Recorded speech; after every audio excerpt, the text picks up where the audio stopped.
जिस तरह से इस प्लेटफॉर्म का कॉन्सेप्ट बना हुआ है कि रिसाइकल होके हमें इनकम ऊपर आ रही है, तो ये हमारे प्लेटफॉर्म का रूल्स एंड रेगुलेशंस हैं और उसके हिसाब से चलने से ये बिल्कुल भी हराम नहीं है, बिल्कुल लीगल है और अल्हम्दुलिल्लाह ये हमें प्रॉफिट इनकम आती है हमारी वर्किंग की वजह से। ठीक है, हमारी मेहनत की वजह से ये हमें इनकम आती है। जी सर, वकास समझ आ गई आपको? जी, thank you so much doctor. जज़ाकल्लाह sir, thank you so much. Sheikh साहब यहाँ पे मौजूद है। जी सर, शेख माइक अनम्यूट करें, बताएं क्या क्वेश्चन है सर आपका।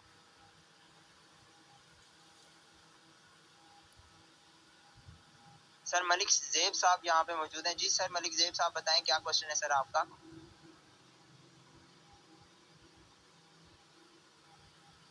ठीक है सर वहाब साहब आप सर वहाब साहब आपका, ये इनको मेरी आवाज भी नहीं जा रही होगी। चले जी, आई थिंक सबके क्वेश्चंस क्लियर हो चुके हैं। यहाँ पे जितने भी आपके क्वेश्चंस थे आई थिंक सारे क्लियर हो चुके होंगे। तो मुझे एक दफा फिर से मैं आपके हैंड रेज करता हूँ, अदरवाइज अगर किसी का क्वेश्चन नहीं है तो मैं उसके बाद फिर टॉपिक को चेंज करता हूँ। जी, किसी का कोई क्वेश्चन है तो वो अपना हैंड रेज कर सकते हैं। कोई भी प्रॉब्लम हो तो मुझसे डिस्कस करें, मैं उनकी प्रॉब्लम का हल बताऊंगा आपको। कोई प्रॉब्लम नहीं है किसी को? चले ठीक है, कोई नहीं मसला। ठीक है, परफेक्ट। चले मैं आपको अपनी गैलरी में ले चलता हूँ। गैलरी में ले जाने के बाद आपको यहाँ पे मैं ले चलता हूँ। कुछ क्वेश्चंस हैं, ठीक है, कुछ क्वेश्चंस हैं, जल्दी जल्दी में इनको खत्म करेंगे और जितना हो सका मैं आपको समझा दूंगा।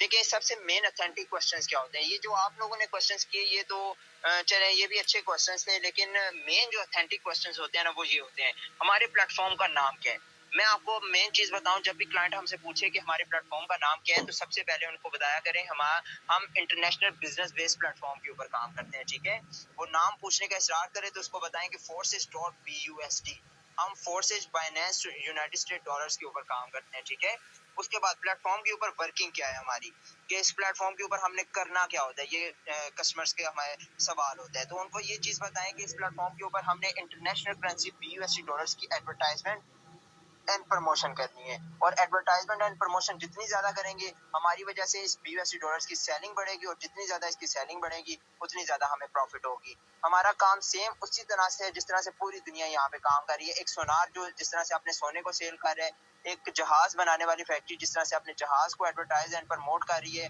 जिस तरह से एक डायमंड मार्केट में एक हीरे को एडवर्टाइज किया जाता है, प्रमोट किया जाता है, उसी तरह से हम भी अपने बाइनेंस के BUSD डॉलर्स की एडवर्टाइजमेंट एंड प्रमोशन करते हैं। और ये दोनों चीजें क्यों की जाती हैं? ताकि इसकी ज्यादा से ज्यादा सेलिंग बढ़े।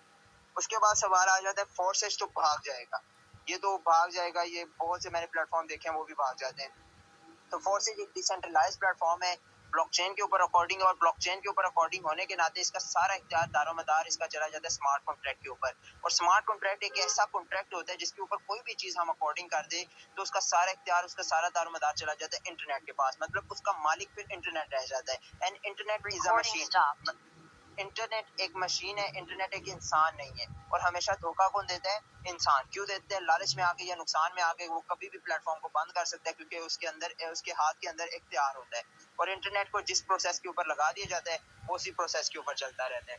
उसके बाद यहाँ पे अगला सवाल ये आ जाता है, इस दुनिया में बहुत से प्लेटफॉर्म है जो नेटवर्क मार्केटिंग पर काम करते हैं, हम इनको छोड़कर आपका प्लेटफॉर्म ही क्यों ज्वाइन करें? मतलब ये बोल रहे हैं कि बहुत से ऐसे प्लेटफॉर्म्स हैं जो नेटवर्क मार्केटिंग के ऊपर काम करते हैं, हम उन प्लेटफॉर्म्स को छोड़ के आपके प्लेटफॉर्म के ऊपर ही क्यों काम करें? इसके पीछे का रीजन तो मैं आपको बताता चलूं कि दूसरे प्लेटफॉर्म्स में और हमारे प्लेटफॉर्म्स में सबसे बड़ा जो फर्क है वो है सेंट्रलाइज और डिसेंट्रलाइजेशन का। ये दोनों चीजें ऐसा बड़ा फर्क रखती हैं जो आपको इंडिपेंडेंट और डिपेंड बनाती हैं। सेंट्रलाइज प्लेटफॉर्म वो होते हैं जिसके ऊपर ओनरशिप होती है, मतलब दूसरे किसी भी प्लेटफॉर्म में आप जाएंगे वहां पे नौकरी करेंगे आप जाके, मतलब किसी ना किसी के नीचे बैठ के काम करेंगे, उसके हुक्म के मुताबिक चलेंगे। और फोर्सेज के ऊपर वर्किंग करने का फायदा ये है कि ये आपका ऑन बिजनेस होता है, मतलब आपके खुद का कारोबार है, इसके ऊपर खुद ही आपने वर्किंग करनी है, अपनी मर्जी से उठना है, अपनी मर्जी से सोना है, और जो कमाना है अपने लिए कमाना है। और सेंट्रलाइज प्लेटफॉर्म्स के ऊपर, दूसरे अदर प्लेटफॉर्म्स के ऊपर जहाँ पे नौकरी करते हैं वहाँ पे आपने मालिक के लिए कमाना है और मालिक उसमें से आपको बचा के देगा। तो ये फायदा है हमारे प्लेटफॉर्म का। और दूसरा, हमारा प्लेटफॉर्म डिसेंट्रलाइज है, मतलब कभी बंद होने वाला नहीं है। और दूसरे प्लेटफॉर्म है सेंट्रलाइज, मतलब वो कभी भी बंद हो सकते हैं, कभी भी वो भाग सकते हैं। उसके बाद अगला सवाल ये आ जाता है फोर्सेज में अर्निंग कैसे डिस्ट्रीब्यूट होती है? यहाँ तो मालिक ही नहीं है तनख्वाह देने वाला। तो यहाँ पे ये बहुत बड़ा क्वेश्चन है कि भाई फोर्सेज में तो हमें अर्निंग आती है $10, जिस तरह से अभी मुझे आए हुए थे तो हर किसी भी कंपनी में अगर चले जाओ ना, तो जिसको भी सैलरी वगैरह मिलती है, जिसको भी सैलरी मिलती है, वो उसको कोई ना कोई मालिक बाहर बैठा दे रहा होता है। तो इस प्लेटफॉर्म में इनकम हमें खुद ब खुद कैसे आ जाती है? तो मैं आपको बताता चलूं कि ये प्लेटफॉर्म आपका खुद ऑन बिजनेस होता है, मतलब आपका खुद का कारोबार होता है। मतलब जितनी वर्किंग आप करते जाते हैं, उतनी ज्यादा आपको इनकम यहाँ पे जनरेट होती जाती है। फॉर एग्जांपल, आपने पहली ज्वाइनिंग जब आपने साथ करवाई, पहले पर्सन को $USD की सेलिंग की, उसी टाइम आपकी प्रॉफिट आपके वॉलेट में आ जाती है इंडिपेंडेंटली। तो इस तरह से आपकी खुद की वर्किंग के ऊपर आपको ही प्रॉफिट आती है और 100% आप में ही डिस्ट्रीब्यूट होती है। मतलब ऊपर कोई मालिक नहीं बैठा हुआ है जिसमें आपके $10 में से $8 ले लेते हैं। मतलब 10 के $10 आपको ही आ जाते हैं। उसके बाद फारसेज की अर्निंग ID1 के बाद कहाँ जाती है?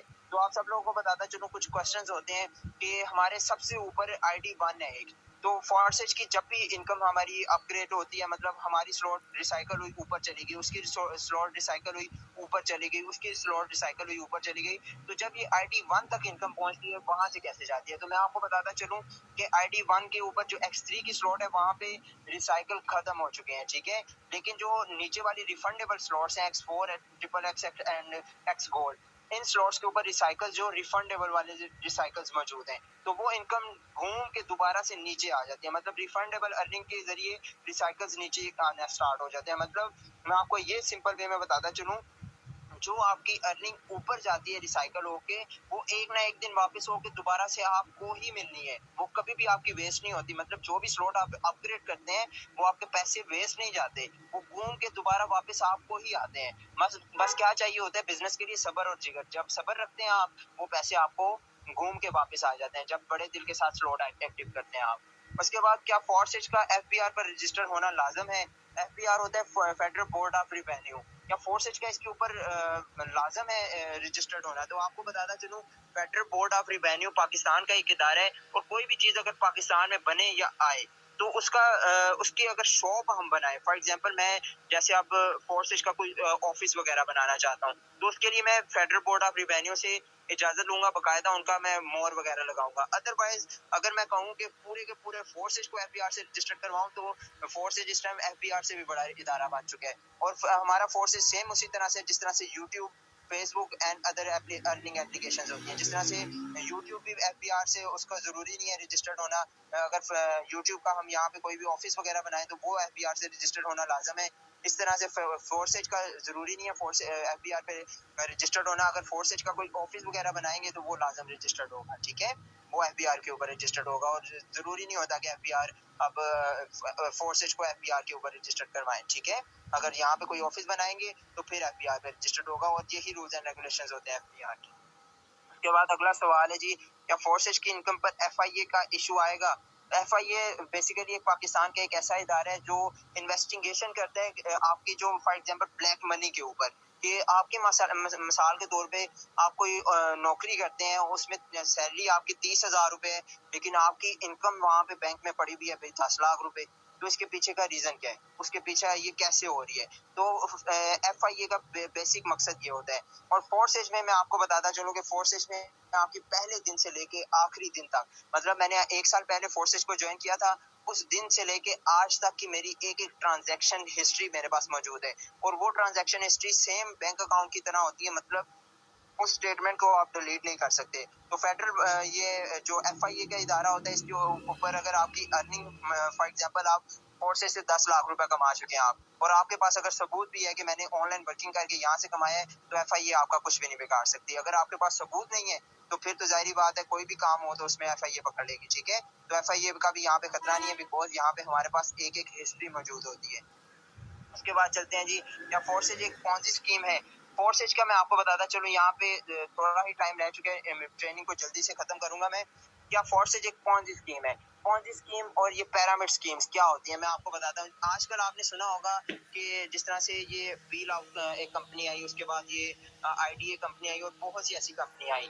ये होती है पॉन्जी स्कीम और पिरामिड स्कीम। इसके ऊपर क्या होता है कि पैसे डबल एक तो करते हैं, और सेकेंडली आपको माइनिंग के ऊपर पैसे देते हैं। मतलब आप $20 इसमें इन्वेस्ट करो, आपको डेली के $2 मिलेंगे। ये होती है पॉन्जी स्कीम, और ये होती है पिरामिड स्कीम। और ये स्कीम्स कभी भी रियल नहीं होती। ये हमेशा इनका 100% गारंटीड होती हैं ये कि ये आपको धोखा दे के जाएंगी, क्योंकि ये लोगों की लालच के साथ खेलती हैं। लोग लालची होते हैं, वो लालच के साथ साथ इन्वेस्ट करते जाते हैं, बड़ी से बड़ी इन्वेस्टमेंट करते जाते हैं, और एक दिन वो प्लेटफॉर्म बंद होते हैं और वो भाग जाते हैं। इनको पिरामिड और पॉन्जी स्कीम कहते हैं। और फोर्सेज में ऐसा कुछ भी नहीं है। फोर्सेज में ऐसा ये भी नहीं है बिल्कुल भी कि आपको डेली $2 मिलेंगे या $5 या $7 मिलेंगे। यहाँ पे आपको वर्किंग की इनकम आती है, और वर्किंग आपकी क्या है कि इंटरनेशनल करेंसी $82 की प्रमोशन।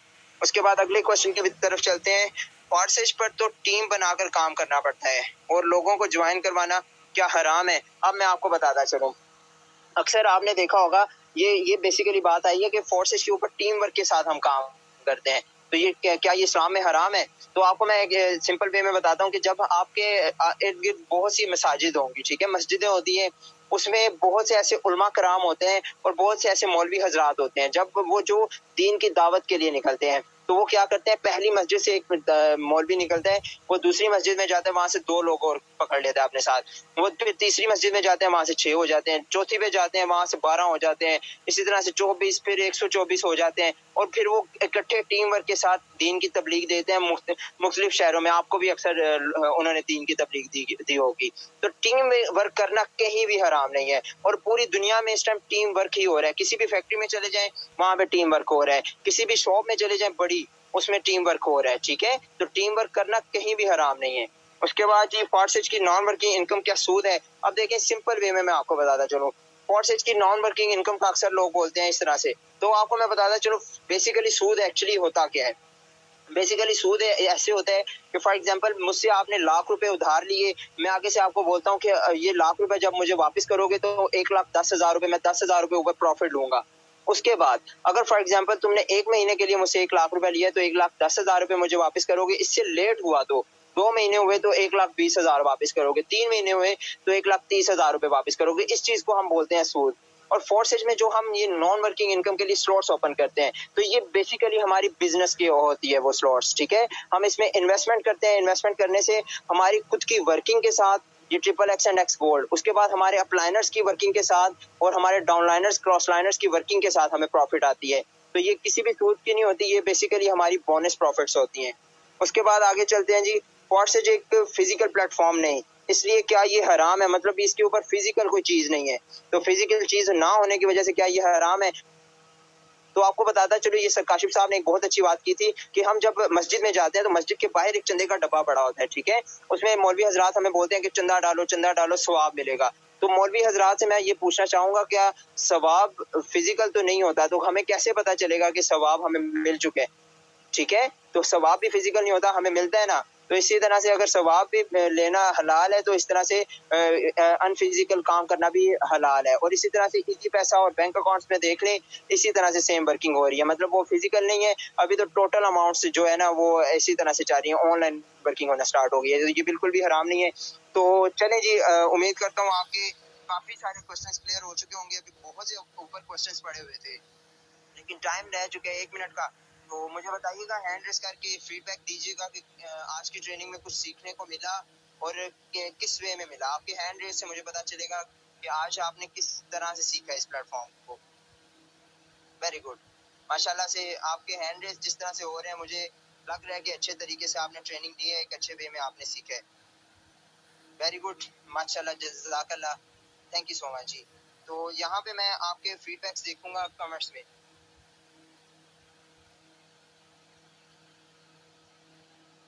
सर अवैस की जो अपलाइनर है, माशाल्लाह उनको बड़ा अच्छा यहाँ पे डील कर रही है। ग्रेट मैम, जज़ाकल्लाह लीडर्स, जज़ाकल्लाह, थैंक यू सो मच। मुझे बताइएगा वो लोग मुझे बताएं जरा, जो लोग फोर्सेज के ऊपर कामयाब हो चुके हैं, जब वो जरा अपना यहाँ पे मुझे बताएं कि कौन कौन लोग फोर्सेज के ऊपर कामयाब हो चुके हैं। हरी अप, वेरी गुड, माशाल्लाह जी, माशाल्लाह, परफेक्ट, वेरी गुड, माशाल्लाह, परफेक्ट परफेक्ट। सर वकास साहब यहाँ पे कामयाब हो चुके हैं, वेरी गुड। सर हसनैन साहब, वेरी गुड। सर मलिक साहब, बहुत बहुत खूब, माशाल्लाह। अल्लाह आपको मजीद कामयाब करे, ज्यादा से ज्यादा तरक्की अता करे, और इसी तरह से वर्किंग करें और आगे जाएं। ग्रुप्स में जाके बताइएगा कि आज की ट्रेनिंग कैसी रही। इंशाल्लाह नेक्स्ट आपको इससे भी ऊपर की ट्रेनिंग देंगे। आज जस्ट टाइम की कमी थी, जिस वजह से जल्दी जल्दी में मैंने ट्रेनिंग दी आपको। तो इंशाल्लाह नेक्स्ट ट्रेनिंग में मिलते हैं। जज़ाकल्लाह लीडर्स, अल्लाह हाफिज़।